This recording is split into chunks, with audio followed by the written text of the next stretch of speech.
Hello. So the looks like the masters have spoken, and it seems like the video most people want to talk through is getting a walkthrough for the different Python scripts that I've created. So today we're going to go ahead and do that. The way we're generally going to structure this is that I'm going to mostly go and cover the overview data Python script in detail, just to sort of talk through what's happening in each sort of major chunk and section. For the most part, I'm not going to cover the company data spreadsheet too in detail, given that both scripts ultimately follow really similar patterns. So if you get what's happening in the overview script, you'll basically get what's happening in the company one. I will just breeze over it just to point out any major things you might want to take note of.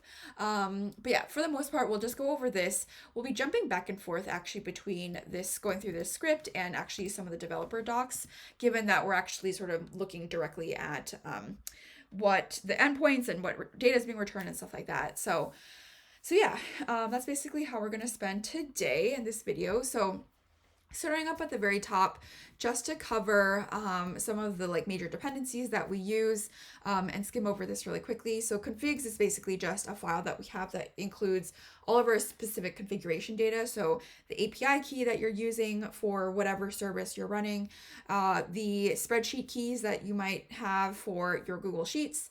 So that's what configs is. This OAuth to client module, it's basically a module that we use to actually handle the entire authentication process with Google Sheets so that we can actually talk to our sheets. Gspread is a module that helps us interact actually with the sheets themselves and pull data out from it. Request is a module that handles the entire process of making these HTTP requests, getting responses back and stuff like that. So that's what we use for that. We've then got Pandas. That's a specific, more specific module to help us actually create data frames and basically tables so that we can then go ahead and upload those. Then we've got datetime, just to reference some date information in the script. And then lastly, we've got df2gspread, which stands for data frame to gspread, which basically helps us take the data frame that we've created and actually upload that to Google Sheets. So with that said, let's just jump into this. One caveat, or I guess one note that I'll flag in the beginning, I'm going to talk through this assuming that people have got some sense of some technical proficiency, right? You have some sense of how either Python works or just how code is structured at a high level. But I'll try to sort of elaborate on specific things that might not be super obvious. So that said, we're going to start from the top. So yeah, first of all, we go ahead and grab the API key that we need. So we get that from the configs file, as I mentioned. This first chunk here, it's basically us trying to actually go and create a Google Sheets client that once and given the credentials that we have, right? So once we have the client that's been created, we're going to go ahead and actually fetch the spreadsheet itself. So we first, of course, need to get the spreadsheet key so we know which spreadsheet to go and fetch. And then once we have that spreadsheet key, we'll go ahead and actually open up that particular spreadsheet. So that's going to be stored in the sheet variable. And once you have that sheet, right, the next major item is to go ahead and pull the value from your spreadsheet. And so I'm going to go ahead and pull up the to pull sheet here. So as we've mentioned, right, in our spreadsheet, we want to include all the tickers that we want to pull data for on this particular spreadsheet. And this is sort of where that comes into play. So we first pull the to pull sheet because that's where all that information lives.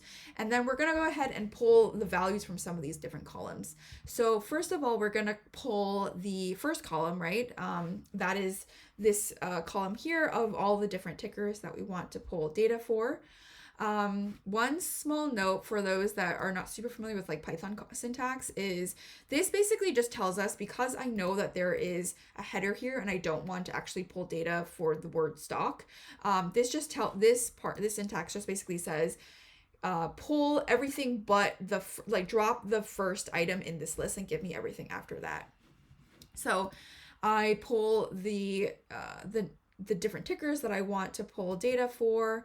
I also pull this fourth column, which is industry tickers.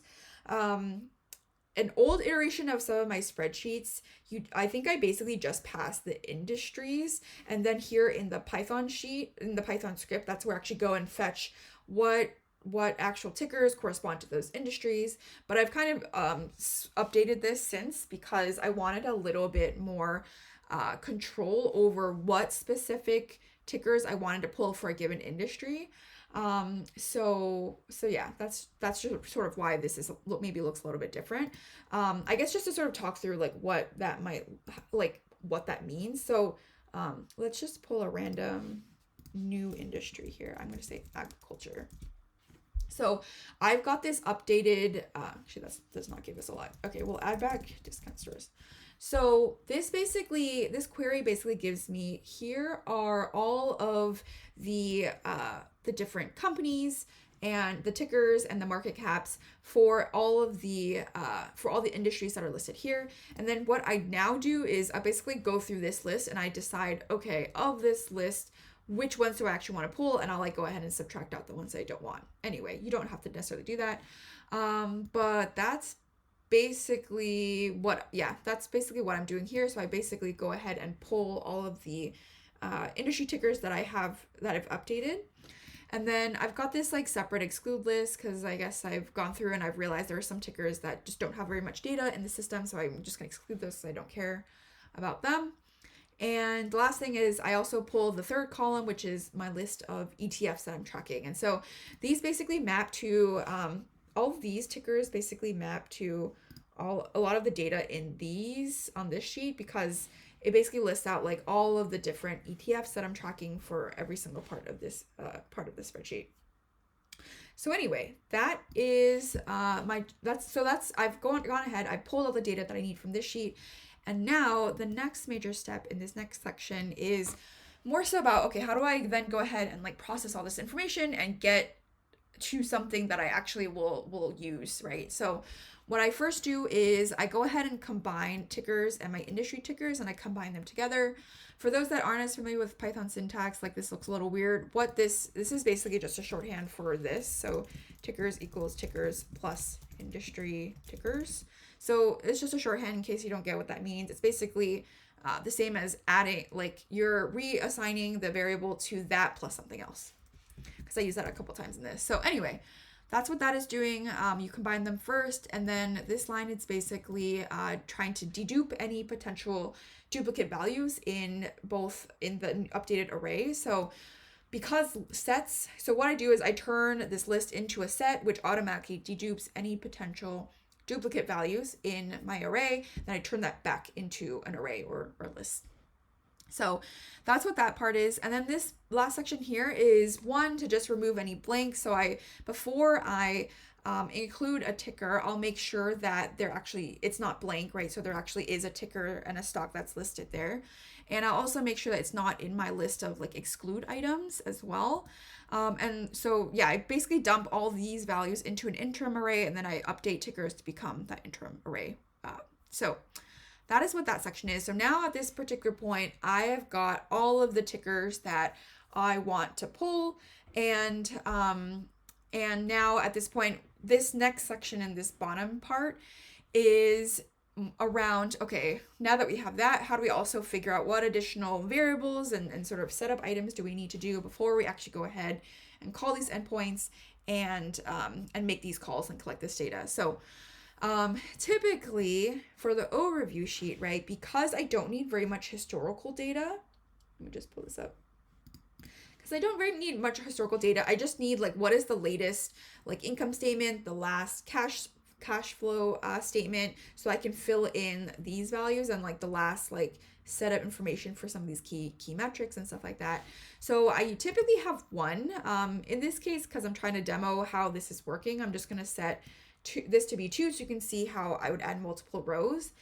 And on top of that, I've also just overridden tickers to just be something simple, so that when we actually do test this out, like we don't get a whole bunch of data coming back. So with that then, okay, this next section, it's basically, before we actually go ahead and make these calls, we need to set up basically these different containers, right? So that we have places to store the data as we're going ahead and trying to fetch all these different things. So for every single endpoint that we want to go and hit, I have two different arrays. So this first array in this list is, these calls arrays are basically where I'm trying to store the headers for each particular endpoint, right? And then the second array is basically intended to store the actual rows and the actual like data that comes in itself. So I need those separate so that I can pass this into my data frame when I go ahead and make the data frame, so I can tell, okay, these are what the headers need to be, and these are what the output, this is what the output needs to be. I guess we'll go, when we actually run it, we'll kind of get a sense of what that looks like. So anyway, for every single endpoint, I have to create two sets of arrays, so that's why I have a whole bunch here. And then next up, we have this section, which basically is where we determine what endpoints we actually want to hit when we run this script. So as I've mentioned, there's a whole bunch of different endpoints that are listed out here. To first point out the difference between single sources and bulk sources and why we kind of have them separate. Basically, if we go back to the docs themselves, we will see that if we look at, let's say, this particular endpoint, right? The way it's structured, you've got this particular income statement endpoint, and to parameters wise, you need to pass in a ticker, right? So in this case, it's Apple. There's additional things you can enter in, like the limit, which is like the number of results you want back. And so that's like one kind of endpoint, right, where you need to pass in this ticker information. But on the other hand, you've also got these other kinds of endpoints. So I consider these to be single sources because you can only, one, you need to pass in a ticker, and two, you can only pass in one ticker at a time.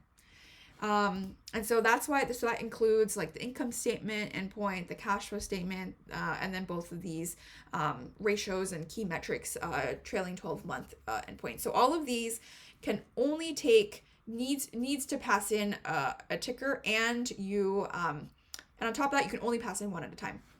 These bulk sources are slightly different, where the way that you call them is a bit different. So as you can see, this is an example. So quote, you pass in multiple tickers at once. They all just have to be comma separated.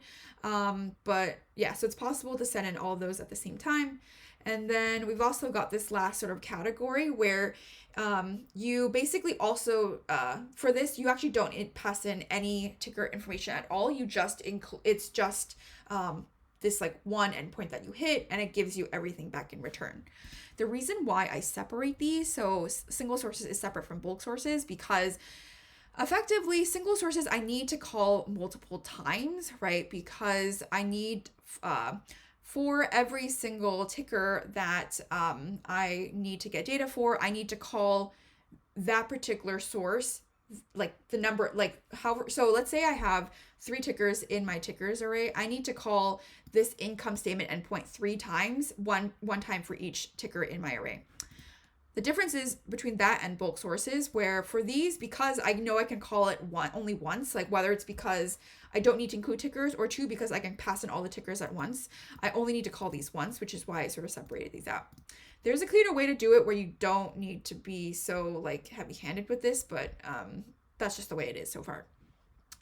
As I've mentioned, right, if you need to make, like, if you're pulling data for the very first time, you want to make sure that all of these are uncommented, so that you pull all the information that you need from every single endpoint. Because I'm just demoing this right now, I'm only going to show it for the income statement for now, just so that we can kind of see what it looks like if you run it for the first time. But yeah, effectively, like, this area is basically kind of where I'm setting up all the different information that I need before I actually go ahead and pull the data itself. So like, just to talk through like this check, I want to make sure that, you know, if there actually aren't any tickers, available, then I actually don't need to pull any of these. Because, you know, if these need tickers and there are no tickers, like, there's no point in me pulling this. So I have that check in place. And then basically this array is a way for me to like collect a whole bunch of information together. So for that, as I'm going through each particular run, I have a sense of like all the information I need for that particular run. So I'll kind of talk through a little bit more of that later. But basically, yeah, so that's what both of these sources are. Then we combine them together and basically create this like meta array that has all of the different sources that we want to pull. So with that said, then we kind of, now that we've got all of our setup done, we're going to go ahead and actually start pulling the data. So for initially, we go through these particular sources, right? So for all of so for every single item in the single sources array, I'm going to go ahead and for every single ticker that I have, do a call to fetch the data for that. So just to make it more concrete, in case like these for loops are kind of confusing. So let's say I have both of these uncommented, right? I have both income statement and cash flow that's uncommented. So I want to pull data for income statement and cash flow for, let's say, like 2 different tickers, like let's say Facebook and Apple. So what is happening here is for every single, the way, how do I demonstrate this? So the way that this works is basically it will say so this first line for source and single sources, so that is this income statement one. So for every single source, I'm going to then go through every single ticker I have and fetch the data for that particular ticker for that particular source. So what that means is, as I mentioned, right, we've got 2 different single sources, we've got 2 different tickers. How that's actually going to work is that we're going to first call income statement with with Facebook. Then we'll call, then we've gone through one iteration, right? Then we'll kind of come up to the top of this for loop again, and we'll say, okay, then we'll do income statement with Apple. And then I've exhausted all of the tickers that I have, right? So now then we'll go to the next source that we have, which is cash flow. So I'll then do cash flow plus Facebook and then cash flow plus Apple. So this is a big part of why I sort of have this broken out into 2, because as I mentioned, because single sources, you need to pull it X number of times if you have X number of items in your ticker. You have this separate like inner for loop for these, versus in the bulk sources cases, I only fetch it once because I know I can fetch it all at the same time. Anyway, that was a long aside, but hopefully that makes sense. So now we're in the midst of both of these for loops, and I, at the top, and I'm like, okay, I want to now, I'm going to uncomment this out again before I forget. I'm at the top now, and I now want to say fetch income statement for Facebook, right? And so what is happening here?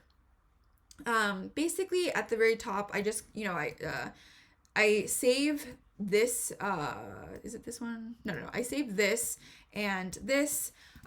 So just to break down like why I have this information sort of structured like this. So every single array here, this basically gives me like, what is the name of the endpoint? So I can go ahead and construct my URL with it. This second argument, this next item in the array basically tells me, okay, how do I actually construct the URL and like what does that look like? Because I use it to kind of help me figure out how I'll actually fully build out the URL. I associate that with the array that I need to store all of my headers, then the array that I'm using to store all of the data, and then the last thing here is basically the name for that particular for this particular like endpoint. And this is basically what I use to also create the titles for the eventual sheet that actually where all this information actually gets stored. So I go ahead and save those as variables.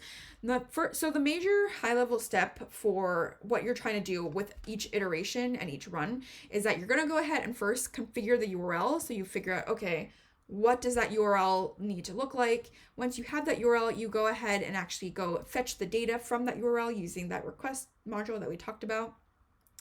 We'll then go ahead and convert that into JSON so that we can process over it. And then once we have that sort of, so this is basically, for example, what we'll get back, right? Once we call a particular endpoint. And as you can see, it is an array of dictionaries, right? So it is a list of all these different entries. And so we then have another for loop here where we go through every single like entry here. So for each item in response, so this would basically be an item, this dictionary. we go ahead and we might have to do some processing in general just to make sure that the information is the way we want it to be before we go ahead and upload. But in general, we will do some processing. We'll go ahead and save the header if we haven't done that already. And if we have done that, if we already have saved the header, we'll skip that. And we'll just go ahead and add the values that are returned back, which should represent a row. Okay, so yeah, so that's the general like high level like direction of workflow of what's happening here. So first, okay, we go ahead and construct the URL. As we mentioned, right, it starts, the URL always typically starts with financial modeling prep, API, blah, blah, blah, blah. And so that's like the base URL. And then typically, right, then you've got the specific endpoint that you want. That is what we pull here as the first item from our list. And so we use that. If it requires a ticker, we'll include the ticker, which we know because we have that as a variable there. And then we'll append our API key. And if we need to include a limit, we'll include the limit. But okay, with that, we've created the URL. And the next step, right, as we mentioned, is we have the URL. We're going to go ahead and make the request out with that URL, and then we're going to go ahead and actually convert that into a JSON response. So after we've done that, we have the response back. So let's say in this particular case, we've gotten this response back. And as I mentioned, right, we have an array of different dictionaries, and then for every single item in this array, we'll go ahead and actually process that. So that's where we are here. I do have some error handling. So, if they return back an error, if it's a random string that comes back, if it's like an empty list or something, we're going to go ahead and actually just print out that, okay, this is generally what happened. And then we'll break out of the loop because we know that, okay, it's an error. We don't need to add anything, and we'll just go to the next iteration of the for loop. So we'll go to the next ticker that we have to look at. So we've gone ahead and done our, we checked for our errors. So those are caught. And this chunk here is actually a bit of a, just like a random thing that I had to do, because if you look at what is returned back when you actually request the key metric stats or the ratio stats, do I have it up? Okay, we'll just click on it. So if you look at it, it actually does not return back a symbol for whatever reason. And that's an issue because we need the symbol associated with the row so that we can actually process that in our sheet later, so that we can actually do our VLOOKUP. So for these particular for these two endpoints, I deliberately have to actually I have to create a new dictionary, add the symbol, basically create an updated version of this particular dictionary, but I append the symbol at the top so that I have that data associated with it. So that's what this part is doing. And after we've got that, then I guess this actually should be called headers. So, and then this should be add rows, add row. So next after that, if this is the very first time that we've pulled data for this endpoint, we'll want to make sure that the headers get added. So what we do is we then pull the keys, right, for this dictionary, which give us all the headers. And if there is nothing, so the third item in this source, right? So source is basically referring back to this array that we've got set here. So source, the second index is basically 0, 1, 2. If this headers array is empty, which means this is the first time we've ever called it, then we'll go ahead. So if it's empty, if it's 0, we'll go ahead and add these different keys to that headers array so that we have that stored. But if it's already, if we already have it, and there is an item in this headers and calls array, then we'll go ahead and skip that piece. So we've added our headers, and once you've done that, then we'll go ahead and actually add the row, which is basically the exact opposite. So we're going to get all the values from this dictionary. And then for some reason, I forget why, but it's like a nested list. So you basically add all of the array or all of the values into your, and you append it basically to your output array. And so this output array is what you'll keep adding to add all the next iterations and the next columns for this particular endpoint.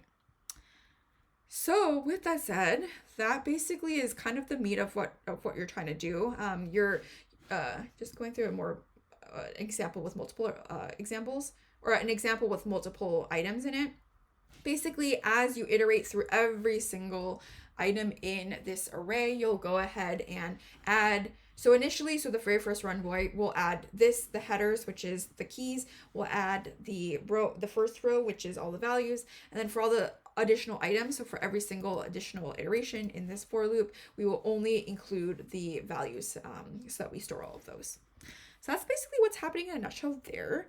And then we do the same thing for the bulk sources, except for this, we only call each endpoint once. So as you can see, the format honestly is like very similar.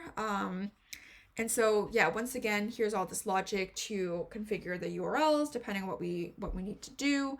You go ahead, once you have the URL, you go ahead and get the response back from given that URL, you convert that into a JSON format. Once again, you go through that for loop. In this case, some of the random, I guess the major items that I'll call out here are just like these additional processing pieces that we have. So in this case, all this logic is just here in place so that if you look at the commodities, the names of them are like kind of random, slash like they're not very like it's usually some kind of like typical future contract, I believe. And I wanted to clean it up in general so that in my overview sheet, I could present it in a more cleaner format. Where are my commodities? Here are my commodities. So I actually have just this whole section to just rename the name for every single entry here so that it's a bit more standardized. So instead of like orange juice May 20, it's just orange juice. Actually, I don't think I even track orange juice, but sugar, like instead of having this be called sugar number 11 May 20th, I just renamed this to be sugar. So that's basically what's happening here. I'm just like renaming the name. And then I have an additional data munging thing. So this is for sector perf. I think this was back when I was having weird issues once again with like the uploading with, I was trying to upload numbers and they kept getting converted into strings. And so I just put this in place to make sure that what was being sent up was actually a number. So that's why I converted it into a float. But yeah, that's kind of random. Anyway, so we go ahead, we clean up the data however we need, and then we go ahead and actually add that row to once again our output array. So with that said, we've covered single sources, we've covered bulk sources.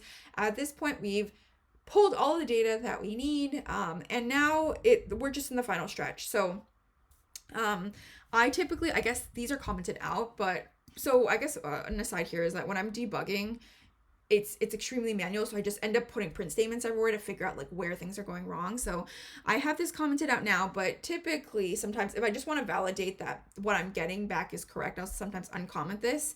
And this basically will give me, after I've pulled all the data, right, for a particular endpoint, it will tell me, okay, what headers do I have and have I saved, and what do all my rows look like? So I basically just have this here in case I need to validate stuff.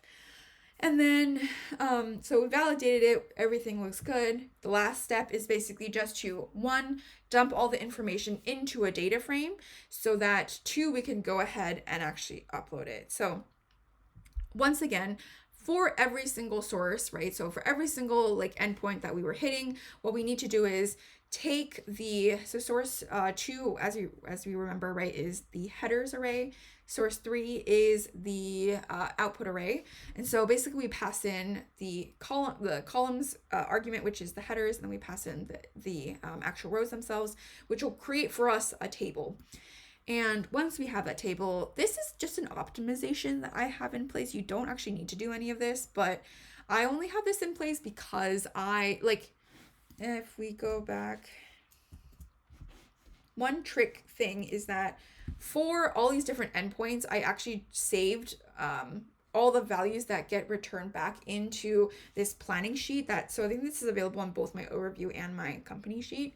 And basically this gives you like all the columns and all the different values that are returned back. And so because I didn't want to include, like for a bunch of these, I'm not using all of the values. And so to prevent, in case I was pulling a whole bunch, I want to just like slim down and just be a bit smarter about what values I actually uploaded to my Google Sheet. Because I was a bit scared that I was just going to have like a whole bunch of data that I'd had to process. So that's why I have this whole section where I basically went and like looked at every single endpoint I was pulling, and I tried to call out like, okay, what are the columns I know I don't need because I'm not using. And so I pull out all of the columns that I don't want, and then I actually drop them from my table. And so this kind of will relate back to if you actually want to go ahead and update the metrics that you're tracking in some of these sheets. Some of them I might have like kept and not dropped, but in case I did drop it, right, this is where you would add it back.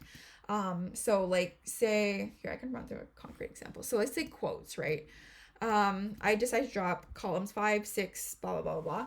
So that means under this quote column, right? I decided to drop 5 and 6 because I didn't need day low or day high. Is that true? I think that's true. Yeah, because it's because I'm not tracking day low or day high, so I decided to drop that. I also dropped 12, 13, 14, 15. So basically 12. Yeah, because I'm not using volume information. I don't care about the exchange and all this stuff. So anyway, if indeed you actually do want to track some of these, what you'll do is like, say you actually want day high and day low, you would just remove 5 and 6 from here, and all of a sudden that information will get uploaded into your Google Sheet. So that's what that means. If you just want everything though, you can go ahead and do that and just like remove this whole section, and you would just basically get all of the data that comes back, if that's what you want. So that's what that part is. I go ahead and clean up the table a little bit and drop the columns I don't need. I print the table as you see, right? So every time I run all these commands, you'll typically see the table actually come out as a preview. So I print it just to kind of confirm what's going on. And then right now it's currently commented out for demo purposes, but usually this would be uncommented. And this is the command that basically goes ahead and uploads this table to that spreadsheet with the credentials that I have. And so yeah, that's basically it. So for every single source, we do the same thing, right? We create the data frame, we clean it up if we need to clean it up, we print it out, and then we upload it. And then at the very end, this is just an optimization, but because I wanted to get a sense of when I had last updated some of these, just so I knew, this is where I just I get the current timestamp, and then I actually update some of these cells to say, okay, this is when it was last updated. So that's what that part is doing. And then that's it. We're done. I will go ahead and run this just to sort of show exactly what's happening. So, okay, so as we mentioned, right, we're only pulling as I mentioned, we're only pulling Facebook, and we're pulling 2 years of data from the income statement endpoint. So as you can see, right, showing our work, these are the tickers we're pulling for. We are fetching, because in this case, we're just going to make, we're making one call to the income statement endpoint, right? Because we only have one ticker. So we make one call. This is what the URL typically will look like. This is the endpoint. That's the ticker. That's the number of entries that I want. And then as you can see, right, like it's going through for the very first time, because that headers array is empty, we'll go ahead and add the headers, right? So these are all the keys. I don't think, do I have it up? Okay, this is slightly different, but we're adding all of the, I'll do the parsed version. We're adding all of the headers, which are all the keys. So as you can see, they match. So date, symbol, reported currency, filing date, blah, blah, blah, blah, blah. So these are all the headers that we're adding. And then so let's say we only requested 2. Yeah. So, it'll go through and say for every single entry here, right? we're going to go ahead and add all the values for it. So it doesn't match because this is Facebook and this is Apple, but you get the point. So we go ahead, get all the values from this dictionary. We go ahead and upload that as a row. And then at the very end, right, so we pulled all the data. We have all these different rows. We've got all the headers in. We then go ahead and create our table from there. And so, yeah, I think that's basically it for the overview page.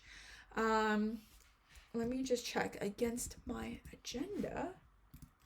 We talked about the overview, we talked about the endpoints and the data that's available. Okay, last thing is just like random notes on the company script. So as you can see, a lot of this stuff is very similar, right? That all looks similar, blah, blah, blah. One thing I'll highlight here is that because, right, in the company spreadsheet, we want a lot more historical information. Do I even have it up? Company. Because we have a lot more historical information, I actually want to pull 20 years worth of data. And I want the last 8 periods. So that's why these numbers look a little bit different here.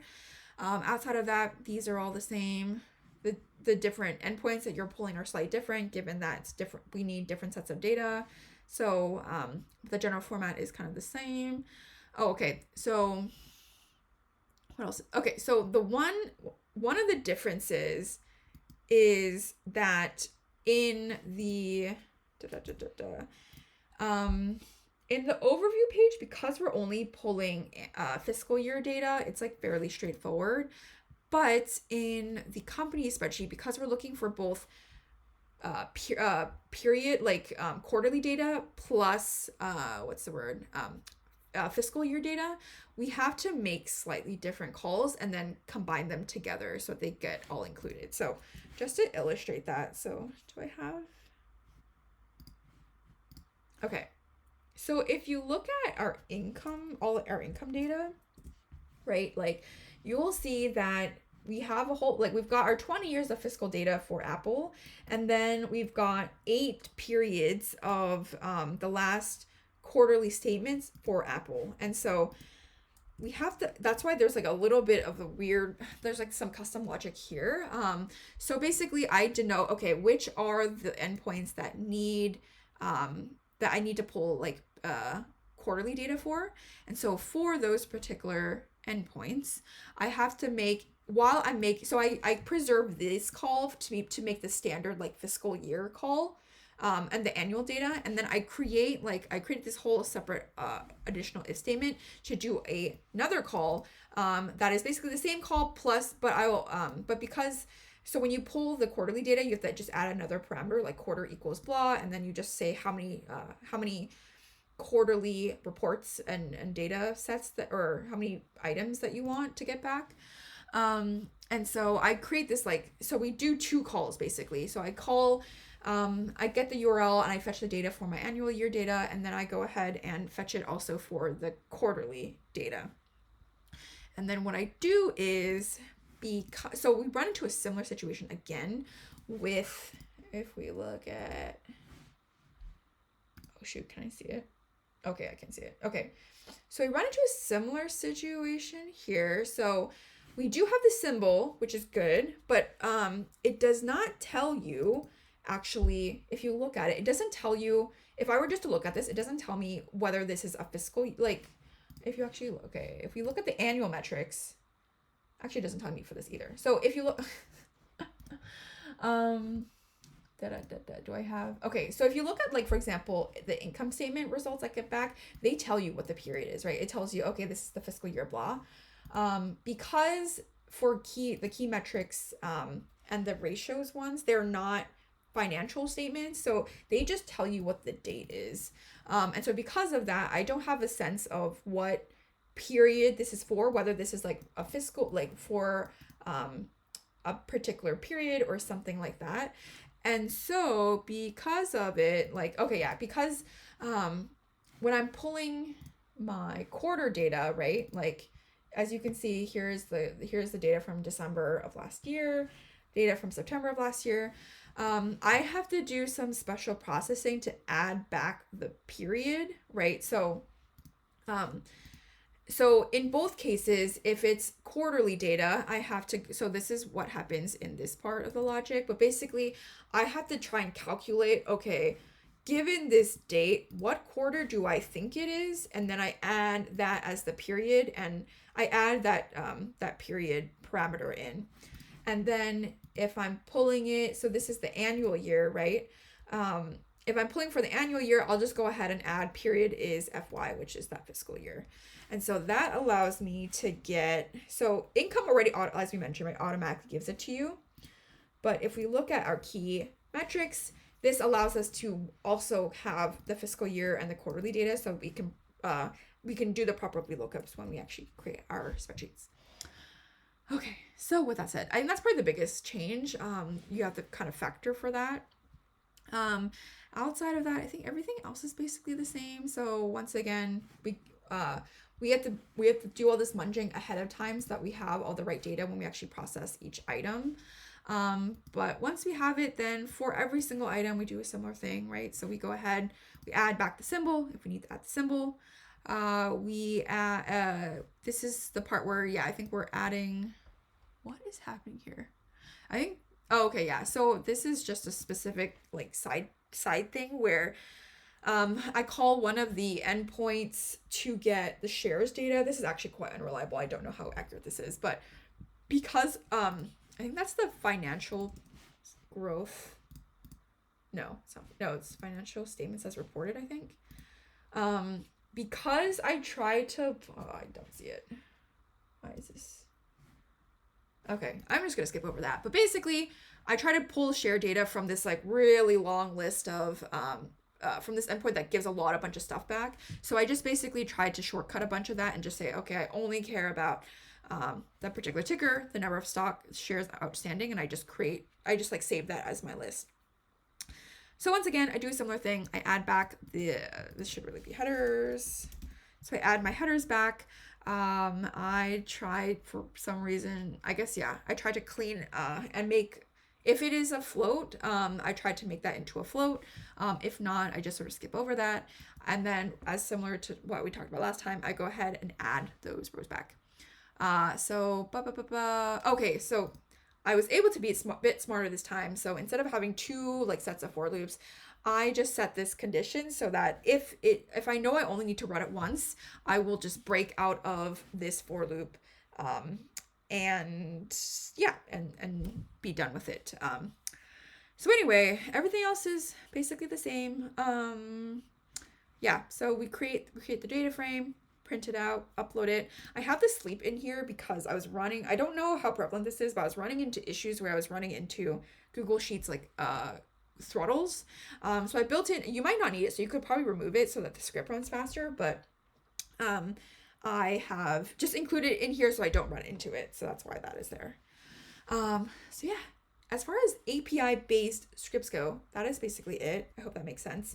I will point out that I've got a couple other sets of scripts that don't use an API. So for example, like the insider data, it pulls data from openinsider.com, and those sets of scripts are more like, they're more like just like URL, like website scraping scripts. So if people are interested in that, let me know and I can cover what that looks like because it's slightly different. But yeah, I hope that helps. Yeah, have a good one. Bye.